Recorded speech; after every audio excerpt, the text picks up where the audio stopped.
Welcome everybody to our virtual lab tour here at the Solar Factory Nürnberg. I'm Michael Wagner, I'm the group leader here of the High Throughput Processing Group. I'm Li Rongdong and I'm a PhD student at the Solar Factory. So one of our main topics here at the Solar Factory is to develop processes to upscale printed photovoltaics. I will give you later a short example how we do this, but first Liron will give you a tour through our infrastructure. Have fun.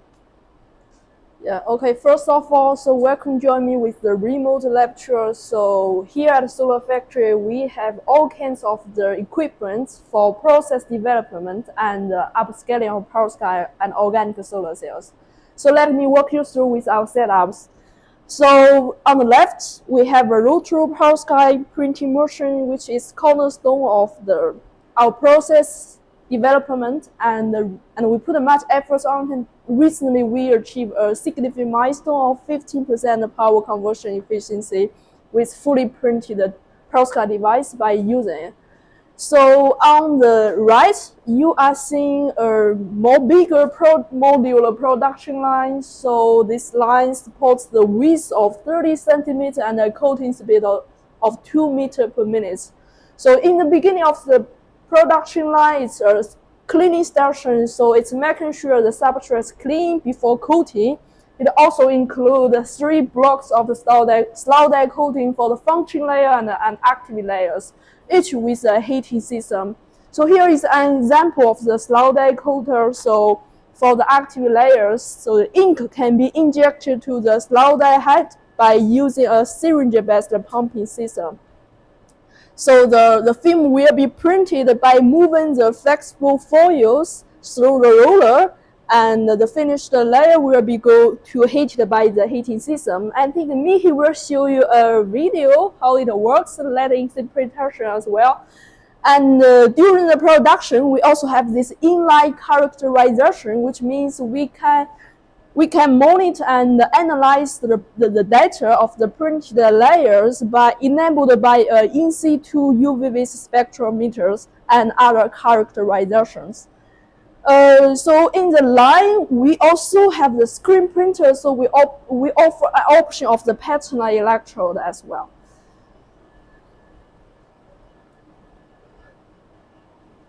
So instead of the pattern electrode, here we also have this inline on-the-fly femtosecond pattern system, which can precisely pattern or separate the top electrode dynamically without stopping the motion.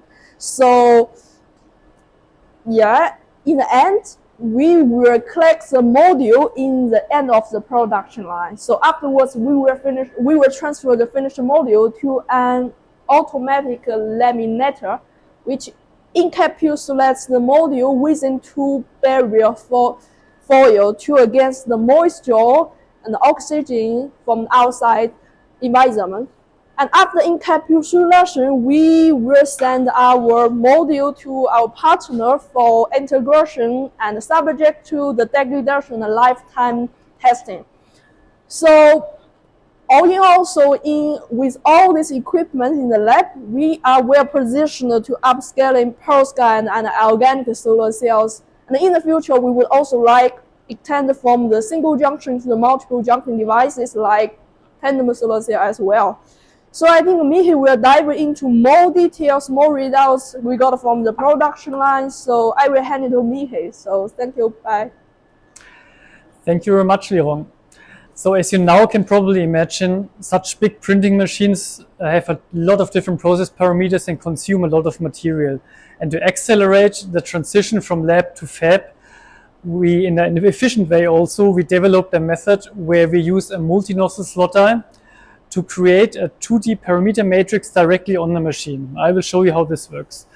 So this example here is for OPV, and we want to know the perfect thickness of the ETL and also want to know the perfect ratio of the active layer. How do we do this? We print with these multi-nozzle slot die different thicknesses of ETL in transverse direction by printing stripes, and each stripes has a different concentration. Next step is we print full area, the active layer system, And the active layer, the ratio of the donor and acceptor is changed from 100% donor to 100% acceptor. And in the end, a laser structuring step is done to separate everything into single cells and measured afterwards. In this short video, I will show you how this looks like. So we got here the slot die and the ETL is printed into stripes. Afterwards, the full area coating of the active layer system, where we got the donor in one syringe and the acceptor in the other syringe. Both are fed into the slot die, and the syringe pumps are increasing or decreasing the flow rate automatically to get a ratio variation.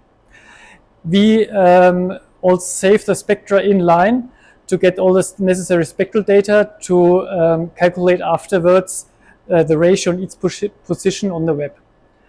You will see now also a short time lapse how this looks like. So we got the film turns from red to green, which is then basically the ratio variation. Afterwards, the lasering step is happening. And on a 10-meter roll, we normally get around 3,500 cells, which are also 3,500 variations. And after measuring all of these cells, one can make some nice evaluations like this. When you just take a look at the PCE, you directly see, okay, there's a maximum somewhere there, and in this example you get a certain amount of thickness of the SNO2, which is the best, and a certain mass fraction of the acceptor, which is the best. But as we have so many data points, spectral data points and IV data points, we can apply some machine learning here also and get a more detailed look at the complete process and more accurate process parameters. So the advantage is that we did everything directly on the machine is that we can also upscale directly this material to modules. And we showed that we can upscale from a single handmade cell with a 0.1 square centimeter to a full coated area with 1,400 square centimeter with a relatively loss of around 10%. When we do not count any optical losses like encapsulation foils, of course. We are also established here the Solar Factory baselines for OPV modules and perovskite modules. For semi-transparent OPV modules, we are achieving constantly around 12%, and for opaque perovskite modules, we are achieving around 16% in efficiency. So what do we do with all the modules we produce here? We mostly give them, as Lirong mentioned, to partners for integration and testing. Here are a few examples. On the left side, we integrated it in a greenhouse in Jülich with our colleagues there, which doing some plant research here. Or we integrated into a blimp on the top, where we studied autonomous flying behavior.